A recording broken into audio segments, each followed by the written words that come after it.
আসসালামু আলাইকুম ওয়া রাহমাতুল্লাহ।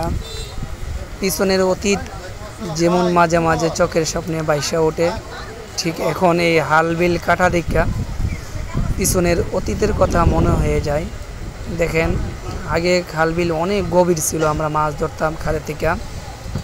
বিগত 15 বছর ধরে আমরা এই খাল বিলে তো একটা গভীর পাই নাই, সব খাল বিল বইরে গেছিল।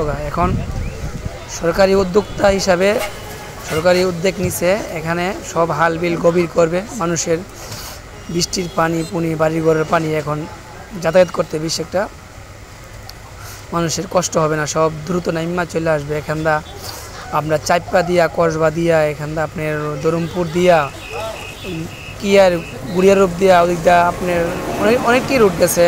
মানে হাল দিতে দিতে গেছে সব জায়গাতেই, আবার উন্দে দরহার দিয়ে গেছে।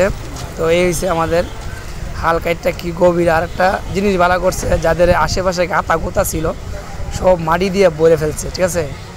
আর কেউ কিছু হতে হইলেও বেশিরভাগ উপকারী হয়েছে। আমি মানুষকে জিজ্ঞাসা করছিলাম, বেশিরভাগ লোকের উপকার হয়েছে। মাটি সাইড সুইট বইরে রাখছি, খুব সুন্দর বাড়ি সাইড সুইট বইরা।